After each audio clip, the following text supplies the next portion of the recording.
Good morning, y'all. Listen, Kiera clocks it. Let me tell y'all something. You know how it's very tough having faith sometimes, right? Well, we may be doing it a little wrong. So, 2 Corinthians 5:7, for we live by faith, not by sight. This is what I've put together. The reason why it's not supposed to be by sight is because, well, number one, your eyes can deceive you. Think of the times that you looked at someone and thought, oh, they're mean.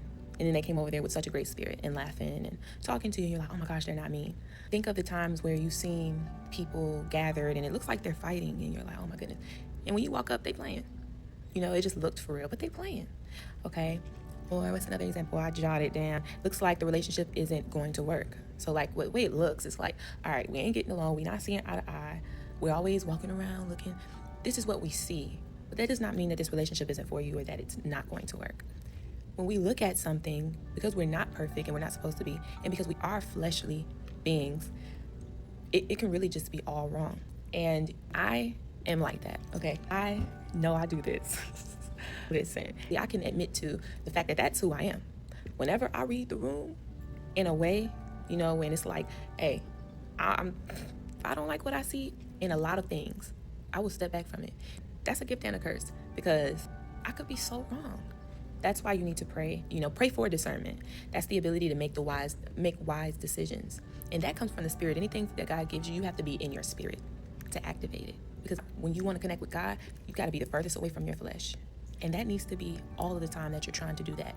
So when we're speaking on the ability to make wise decisions, think of the word wise, and then you'll think of the word wisdom. Wisdom comes from the Holy Spirit. You're not going to get it nowhere else. Wisdom comes from the Holy Spirit. That's it. That's it. If you try to cut God out, chop God out, you're not going to be wise. You're not going to even be close to having discernment in any situation. So definitely have that and pray for that.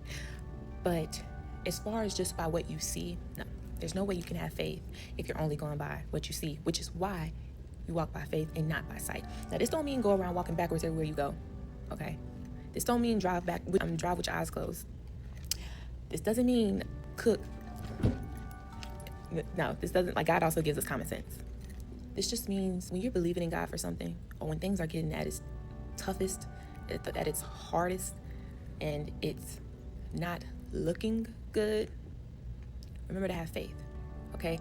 Tap into that spirit. That's the only place that you will connect with God. So I just wanted to share that with you guys, okay? I'm Kiera Clocks It, because I clock it on a spiritual level. Y'all have a blessed day.